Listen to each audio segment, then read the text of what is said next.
Assalamualaikum warahmatullahi wabarakatuh. Yang terhormat penguji 1, Ibu Apoteker Citra Yulianda Pardilawati M.Pharm. Yang terhormat penguji 2, Ibu Dr. Apoteker Roslinda Rasyid MSI. Dan yang terhormat penguji 3, Bapak Irman Idrus, S.Pharm, MKes. Baik, dalam video ini saya ingin mempresentasikan hasil dari penelitian saya yang berjudul Standarisasi Ekstrak Biji Pepaya Carica Pepaya L dari Desa Cahaya Maju, Kecamatan Lempuing, Kabupaten Ogan Komering Ilir. Sebelumnya, perkenalkan, nama saya Linda Sarosa dengan nomor induk mahasiswa 17110030 dari S1 Farmasi. Yang pertama ada skema kerja penelitian. Dari mulai pengambilan biji pepaya segar, selanjutnya dijadikan simplisia biji pepaya. Setelah jadi simplisia, diekstraksi dengan menggunakan metode maserasi. Selanjutnya, setelah diekstraksi dengan menggunakan maserasi, dijadikan ekstrak kental biji pepaya. Setelah ekstrak kental biji pepaya, kemudian diuji yang pertama, screening fitokimia. Dari mulai flavonoid, saponin, alkaloid, tanin, dan terpenoid. Selanjutnya diuji parameter spesifik. Yang pertama, identitas ekstrak, organoleptik, senyawa terlarut dalam pelarut tertentu, dan KLP. Selanjutnya, uji parameter non-spesifik. Yang pertama, uji susut pengeringan, uji kadar air, uji cemaran total bakteri, uji cemaran kapang, uji kadar abu total, dan uji kadar abu tidak larut asam. Di sini ada alat dan bahan. Yang pertama alat yang digunakan pada penelitian ini adalah alat ekstraksi reflux, rotary evaporator, water bath, neraca analitik, oven, tanur, krus, silika gel, cawan Petri, cawan penguap, autoclave, penangas air, desikator, dan inkubator. Yang kedua ada bahan-bahan yang digunakan. Bahan yang digunakan pada penelitian ini yang pertama ekstrak kental biji pepaya, metanol, N-heksana, etil asetat, kloroform, nutrien agar, potato dextron agar, H2SO4 pekat, HCl, HNO3, HClO4, etanol PA, dan aquades. Selanjutnya proses pembuatan ekstrak. Yang pertama pengumpulan biji pepaya. Dikumpulkan buah pepaya matang dan segar sebanyak 35 kg dan dipisahkan daging dan bijinya. Selanjutnya dicuci hingga bersih dengan air mengalir, kemudian dilakukan sortasi basah untuk memisahkan biji pepaya yang sudah rusak dan biji pepaya yang masih layak. Sampel yang sudah dipilih dan ditimbang yang menghasilkan biji pepaya segar sebanyak 2,5 kg, kemudian dikeringkan dengan cara diangin-anginkan pada suhu ruang. Setelah biji pepaya kering, kemudian dilakukan sortasi kering untuk memisahkan biji pepaya yang tidak layak dan tidak bisa dipakai untuk ekstraksi, dihaluskan dengan menggunakan blender, kemudian diayak menggunakan pengayak ukuran 60. Selanjutnya ditimbang lagi menghasilkan 300 gram simplisia bubuk. Lalu dilanjutkan dengan proses maserasi. Yang pertama, serbuk sampel biji pepaya yang sudah halus diambil, kemudian dimasukkan ke dalam botol maserasi, tuangkan etanol 96% sehingga simplisia terendam. Tutup botol maserasi, simpan pada temperatur kamar selama 3 hari sambil berulang kali diaduk. Setelah dimaserasi, maserat disaring dengan kertas saring sehingga diperoleh filtrat dan ampas. Lalu ampas dimaserasi lagi dengan etanol selama 3 hari sambil berulang kali diaduk. Selanjutnya filtrat disaring dengan kertas saring lagi dan ampas dari maserasi dimaserasi dengan etanol selama 3 hari sambil berulang kali diaduk. Filtrat yang dapat dikumpulkan dan diuapkan dengan rotary evaporator, kemudian dilanjutkan dengan water bath sampai diperoleh massa konstan yang disebut ekstrak kental.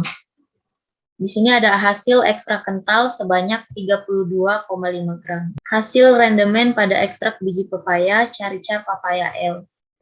Diperoleh ekstrak kental biji pepaya sebanyak 32,5 gram. Dan hasil rendemen ekstrak etanol 96%, biji pepaya adalah sebanyak 10,8%. Sini ada hasil screening fitokimia.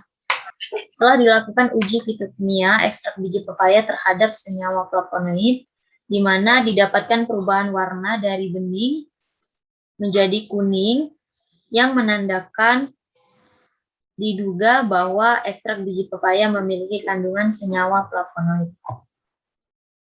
Uji fitokimia ekstrak biji pepaya terhadap senyawa tanin didapatkan tidak adanya perubahan pada larutan setelah penambahan reagen FeCl3. Uji fitokimia menggunakan FeCl3 dapat menunjukkan adanya gugus fenol. Apabila terdapat fenol, maka dimungkinkan juga terdapat tanin, karena tanin merupakan senyawa polyphenol. Perubahan warna hijau kehitaman terjadi akibat pembentuknya senyawa kompleks antara tanin dan FeCl3. Namun setelah dilakukan uji tersebut, diduga tidak terbukti bahwa ada kandungan senyawa tanin pada ekstrak biji pepaya tersebut. Selanjutnya, uji fitokimia ekstrak biji pepaya terhadap saponin, namun tidak didapatkan busa stabil selama 10 menit dengan penambahan HCl, yang artinya diduga tidak adanya kandungan saponin pada ekstrak biji pepaya. Alkaloid pada ekstrak biji pepaya menunjukkan hasil negatif. Hal ini ditunjukkan tidak adanya terbentuk cincin biru kehijauan setelah ditambahkan asam asetat dan asam sulfat. Terpenoid menunjukkan hasil negatif karena tidak terbentuknya cincin kecoklatan atau violet pada pembatasan larutan. Di sini ada uji identitas dan organoleptik. Identitas dari ekstrak biji pepaya ini, nama ekstrak biji pepaya, nama latin Carica papaya L, dan bagian tumbuhan yaitu biji. Hasil dari organoleptik, warna kuning kecoklatan, bau memiliki bau yang khas, rasa pahit, dan bentuk ekstra kental. Di sini ada hasil dari pengujian kadar senyawa yang larut dalam etanol dengan cara kerja. Sejumlah 1 gram ekstrak biji pepaya dimaserasi selama 24 jam dengan 10 ml etanol 95% menggunakan labu bersumbat sambil berkali-kali dikocok selama 6 jam pertama, kemudian dibiarkan selama 18 jam. Disaring cepat dengan menghindari penguapan etanol, kemudian diuapkan 25 ml filtrat hingga kering dalam cawan penguap yang telah ditera. Residu dipanaskan pada suhu 105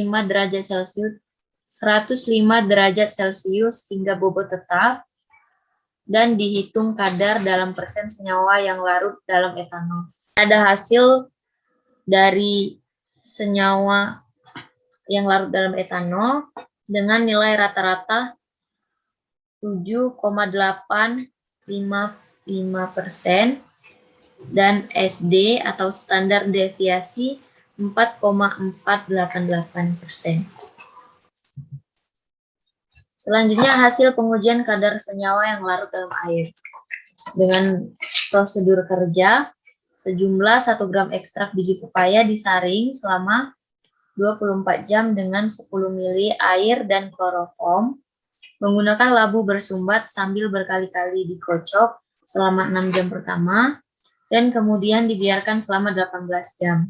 Kemudian disaring. Diuapkan 2 ml filtrat hingga kering dalam cawan penguap yang dipanaskan pada suhu 105 derajat Celcius hingga bobot tetap.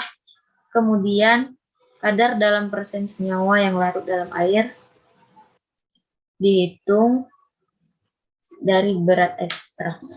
Ambil rata-rata dan menghasilkan 2,43%. Selanjutnya ada hasil identifikasi senyawa pada ekstrak biji pepaya dan nilai RF dengan fase garak, kloroform, metanol, dan air. Dengan perbandingan 80, 12, dan 2. Hasil uji susut pengeringan. Ini ada gambar hasil. Dengan cara kerja, sebanyak 1 gram ekstrak biji pepaya ditimbang dalam cawan yang sebelumnya telah dipanaskan pada suhu 105 derajat Celcius selama 30 menit dan ditimbang. Ratakan dan dengan menggoyangkan hingga berupa lapisan setebal 5 mm hingga 10 mm dan dikeringkan pada suhu penetapan hingga bobot tetap. Kemudian buka tutup dan biarkan cawan dalam desikator hingga suhu kamar. Kemudian catat bobot tetap yang diperoleh. Hasilkan nilai rata-rata 0,0467% dengan nilai standar deviasi 0,059672. Hasil pengujian susut kadar air. Di sini hasil dari pengujian kadar air. Dengan prosedur kerja, sejumlah 1 gram ekstrak biji pepaya ditimbang dalam krus porselen bertutup yang sebelumnya telah dipanaskan pada suhu 105 derajat Celcius selama 30 menit. Selanjutnya diratakan dengan menggoyangkan hingga berupa lapisan setebal 10-15 mm dan dikeringkan pada suhu bobot tetap. Kemudian buka tutup cawan porselen, dibiarkan krus atau cawan porselen dalam keadaan dingin dalam desikator hingga suhu kamar, kemudian dicatat bobot tetap yang diperoleh untuk menghitung presentase susut kadar air. Hasil nilai rata-rata 0,19% dengan standar deviasi 0,005774. Hasil dari cemaran bakteri setelah dilakukan replikasi 1-3 dihasilkan dan didapatkan nilai rata-rata hasil koloni sebanyak 30. Selanjutnya ada pengujian cemaran kapang dan direplikasi sebanyak 3 kali, kemudian dihasilkan nilai rata-rata 53. Hasil pengujian kadar abu dengan cara kerja sebanyak 1 gram ekstrak ditimbang seksama, dimasukkan dalam krus porselen yang sebelumnya telah dipijarkan dan ditimbang. Setelah itu ekstrak dipijar dengan menggunakan tanur secara perlahan-lahan dengan suhu dinaikkan secara bertahap hingga 600 derajat Celcius. Di sini ada tabel hasil pengujian kadar abu setelah dilakukan replikasi sebanyak 3 kali dan diambil nilai rata-rata, dihasilkan 17,94% dengan nilai standar deviasi 1,455%. Kemudian di sini ada hasil pengujian kadar abu tidak larut asam. Di sini ada gambar hasil dari pengujian dari mulai replikasi 1, replikasi 2, dan replikasi 3. Dihasilkan dari replikasi ketiganya dan diambil nilai rata-rata dan dengan nilai 0,23%. Baik, itu saja yang dapat saya presentasikan. Apabila ada kesalahan, saya mohon maaf. Pada Allah saya mohon ampun. Saya akhiri. Wassalamualaikum warahmatullahi wabarakatuh.